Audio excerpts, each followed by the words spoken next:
Morning বন্ধুরা, welcome back to my channel Poppy daily লাইফস্টাইলে তোমাদের সবাইকে আরও একবার ওয়েলকাম আমার নতুন ভিডিওতে। আশা করছি তোমরা সবাই খুব ভালো আছো, সুস্থ আছো। এদিকে আমরাও কিন্তু মোটামুটি বেশ ভালোই আছি, সুস্থ আছি।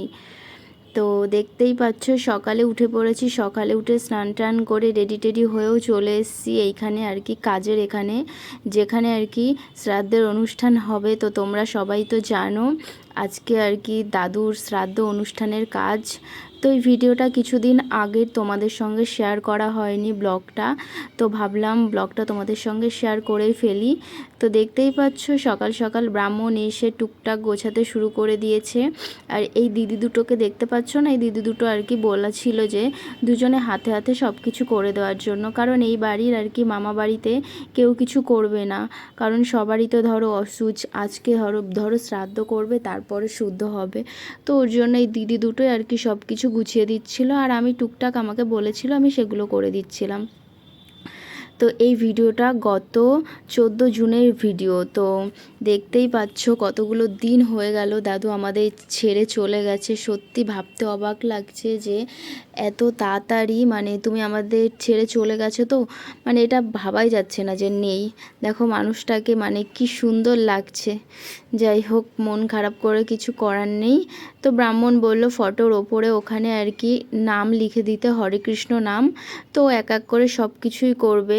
তারপরে সকালে বলো তো কি রান্নাবান্নাও কিছু হয়নি, যেহেতু শ্রাদ্ধ অনুষ্ঠানের কাজ হবে। এই মামা বাড়িতে নিয়ম আছে তিল দান করবে, তারপরে আর কি রান্না মানে উনুনে বসবে।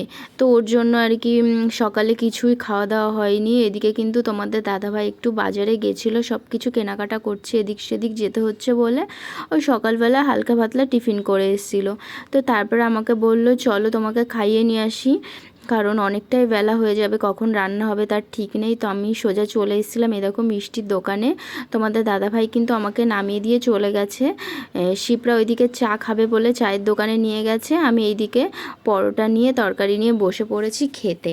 তখন কটা বাজে, 11টার মতো বাজে। আমার তো প্রচণ্ড খিদে পেয়ে গেছিলো। শিপ্রা চাটা খেয়ে তারপরে আসবে, ওর প্রচণ্ড মাথা ধরেছে বলে ও আগে চা খেতে গেছে। তোমাদের দাদাভাই নিয়ে গেছে আমাকে, এখানে নামিয়ে রেখে দিয়ে ওকে নিয়ে গেছে। তো চলে আসবে, বেশি দূরেও না আমাদের মিষ্টির দোকানটা আর কি, মামা বাড়ির থেকে কাছেই। তো আমার আর অতটা প্রবলেম হচ্ছিল না। আমি বললাম যাও তুমি আগে ওকে খাইয়ে নিয়ে আসো, তারপরে আমি মানে একসঙ্গে ও এসে খেয়ে নেবে। আমার আস্তে আস্তে কিন্তু আমার খাওয়া হয়ে গেছিলো। তারপরে ও একা একাই খেতে বসেছিল, একসঙ্গে আর খেতে বসতে পারিনি। এইদিকে কিন্তু পরোটা খাওয়ার পর একটা মিষ্টি খেয়েছিল, আমি আর মিষ্টি খাইনি, কারণ মিষ্টি খেলে প্রচণ্ডই আর কি গা গোলাবে। আর সারাদিনে ধরো এই সকালবেলা করে পরোটাটা না আমার ঠিক পোষায় না খেয়ে। তো আমার ভাত হলে আর কি ভালো হয়। তো কিছু করার নেই, সে রান্না খেতে খেতে অনেকটাই বেলা হয়ে যাবে। তো এদিকে কিন্তু তোমাদের দাদাভাইও চলে এসছে, এইদিকে বিল মেটাচ্ছে আর কি, কত টাকা হলো কি সবই শুনছে। তো এইদিকে তোমাদের দাদাভাই দেখতেই পাচ্ছ টাকলু করেছে, টাকলু করে কেমন লাগছে অবশ্যই জানিও। আর গরমের মধ্যে না টাকলু করেছে বলে ভালো, ওর মুখ দিয়ে মাথা দিয়ে সারা জায়গা দিয়ে আর কি গা দিয়ে র্যাশ বেরিয়ে গেছে লাল লাল, এত গরম পড়ছে না প্রচণ্ড। আর দাদুর যখন কাজ ছিল 14ই জুনে আর কি শ্রাদ্ধ অনুষ্ঠানের কাজ ছিল, তখন তো প্রচণ্ডই আর কি গরম ছিল। তা আমি বললাম টাক করেছো, জোর করে টাক করিয়ে দিয়েছে ঠিকই মাসিমণি, একদিক থেকে ভালো, তোমার মুখ দিয়ে গা দিয়ে যে র্যাশগুলো বেরিয়েছে মাথা দিয়ে সব কমে যাবে। যদিও মানে ক্রিম লাগাচ্ছে, পাউডার লাগাচ্ছে, কমছে না, হয়তো কমে যাবে আশা করছি। তো ওইদিকে তো দেখতেই পেলে শ্রাদ্ধ অনুষ্ঠানের কাজে বসে গেছে দুই মামা। এদিকে কিন্তু গীতা পাঠ করবে, তো ওর জন্য আর কি সব কিছু গোছাচ্ছে। দেখতেই পাচ্ছ ওই সাইডটা শ্রাদ্ধ হচ্ছে, আর এই সাইডটা আর কি গীতা পাঠের সব কিছু সরঞ্জাম করছে। ওইদিকে দুই মামার কিন্তু কাজ মিটে গেছে, এবার দুই মামি এসছে আর কি কাজে বসবে বলে। এক এক করে তো সবাইকে বসতে হয় আমাদের বাঙালি নিয়মের মধ্যে যেটা পড়ে, ফার্স্টে ছেলেরা বসে কাজে, তারপরে বউরা বসে, তারপরে নাতি নাতনি আর কি যারা থাকে নাত বউ তারা বসে। তো এইদিকে দেখো সবার কাছ থেকে আর কি অনুমতি নিচ্ছে কাজে বসার জন্য। তো ব্রাহ্মণ যা যা বলতে বলছে সেগুলো আর কি বলছে। এখানে দেখতে পাচ্ছ মোটামুটি সবাই কিন্তু আছে, মাসিমণি নেই শুধু। তো মাসিমণির জন্য মনটা খারাপ লাগছিল। তো মাসিমণি ভিডিও কল করতে বলেছিলাম আমি, কিন্তু মাসিমণির আজকে প্রচণ্ড চাপ ছিল বলে ভিডিও কল করতে পারিনি। বলল ভিডিও করে আমাকে পাঠিয়ে দিস, আমি দেখবো। আর তোমাদেরকে তো বলেছিলাম গেছিলাম, মাসিমণি এসেছিলো, থাকতে পারিনি। কারণ বলো তো কি হলো, মাসিমণির মেয়ের আজকে এঙ্গেজমেন্ট, তো ওর জন্য আর কি মাসিমণিকে চলে যেতে হলো। দাদু তো হট করে চলে গেছে, আর ওই ডেটটা তো আগেই ফিক্সড করা ছিল, ওর জন্য আর মাসিমণি মানে ইচ্ছা থাকলেও থাকতে পারলো না, এরকম একটা ব্যাপার। কপালে না থাকলে বলে না মানুষের হয় না, তো সেরকমই একটা ব্যাপার। সত্যিই কপালে যদি না থাকে কিচ্ছু হয় না, সেটা বাবার কাজ হোক, বাবা মারা গেলে, মার কিছু হলে, সত্যিই কপালের ব্যাপার। তো এদিকে দেখো শ্রাদ্ধ অনুষ্ঠানের কাজ কিন্তু মামা মামি করে নেওয়ার পর তারপরে কিন্তু দিদা বসেছিল। এইদিকে কীর্তনের লোকজনও চলে এসছে, ওইদিকে গীতা পাঠও কিন্তু শুরু হয়ে গেছে। তো কীর্তনের লোককে সবাইকে আর কি তিলকের ফোঁটা দিয়ে দিচ্ছে, কারণ এনারা আসতে একটু লেট করেছিল। আর গীতা পাঠের উনিও একটু বসতে বসতে লেট করে ফেলেছিল। কিন্তু সত্যি কথা বলতে এখানে গীতা পাঠ করলো ঠিকই ওই লোকটা, কিন্তু আমি কিছুই বুঝতে পারলাম না গীতা পাঠ করছে কি যে উচ্চারণ করছে ভগবান জানে। তো যাই হোক, উনি হয়তো এরকমই বলে, আমি হয়তো বুঝতে পারিনি। তো জানো তো ভীষণই মনটা খারাপ লাগছে, কারণ দিদার জন্য, দিদার মুখের দিকে না তাকানোর জন্যই। ওই দিকে দেখতে পাচ্ছ দিদা বসেছে, দিদা কিন্তু প্রচণ্ড কান্না করেছে। কি বলবো, মানে দিদার মুখের দিকে সত্যিই তাকানো যাচ্ছে না। কি করে তাকানো যায় বলো তো, মানুষটা মানে জলজ্যান্ত মানুষটা যে এভাবে চলে যাবে কিছু না বলে, সত্যিই ভীষণ খারাপ লাগছে।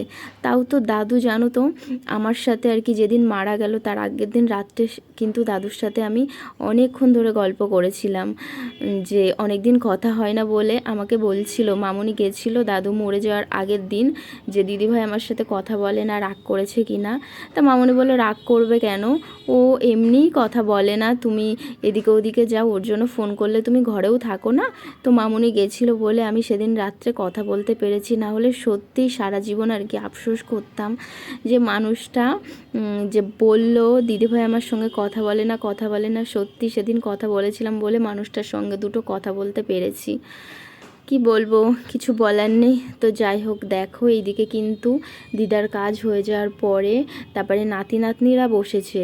ওই দিকে সব থেকে আর কি ছোট যে সেখান থেকে স্টার্ট হয়েছে, এইদিকে কিন্তু তোমাদের দাদা ভাইও বসেছে, আমি আর বসিনি, নাতি নাতনি বসেছে, নাতবো আর যায়নি।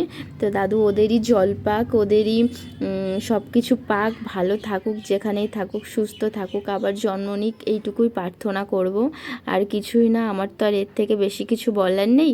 একটা জিনিস দেখতে পেয়েছো, এদিকে কিন্তু তোমাদের দাদাভাই কিন্তু ধুতি আর গেঞ্জি পরে চলে এসছে, সবাই বলছে এটাই মনে হচ্ছে আর কি নাতি ছেলে, কারণ এইসব কাজে না ধুতি পাঞ্জাবি পরলেই বেশি ভালো লাগে।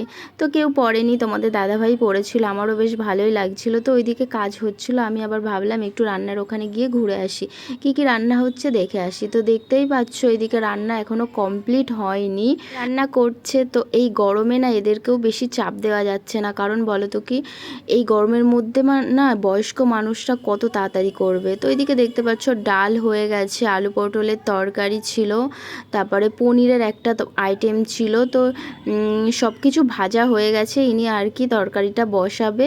তো এক এক করে করুক, এনাকেও জোর দেওয়া হয়নি, কারণ লোকজনও মোটামুটি সেরকম আসার কথা ছিল, সেরকম একটা আসেনি, এসছে বেশি কজন হয়নি, মোটামুটি লোক এসেছে। এদিকে কিন্তু আমার বাপের বাড়ির থেকেও বাবার আসার কথা ছিল, কিন্তু বাবার শরীরটা এতটাই খারাপ ছিল, মাকে নিয়ে ডাক্তারখানায় গেছিলো বলে শরীরটা ভালো ছিল না, ওর জন্য আর আসতে পারেনি। মাকেও আনতে বলেছিলাম, কিন্তু শরীর ভালো না থাকলে কি করে আসবে বলো এই গরমে। তো চলো এদিকে রান্নাবান্না ইনি করুক, আজকের মতো ব্লগটা আমি এখানেই শেষ করি, আবার নেক্সট ব্লগে দেখা হবে। তো তোমরা সবাই খুব ভালো থেকো, সুস্থ থেকো, আর আমার চ্যানেলে যারা নতুন ভিউয়ার্স তারা কিন্তু অবশ্যই আমার চ্যানেলটাকে সাবস্ক্রাইব করতে ভুলো না, এভাবেই কিন্তু আমার পাশে থেকো। আর যারা পুরনো ভিউয়ার্স তারা আমার ডেলি ভিডিও দেখো, তাদেরকে তো অনেক ভালোবাসা, অনেক আদর। তো চলো আজকের মতো টাটা।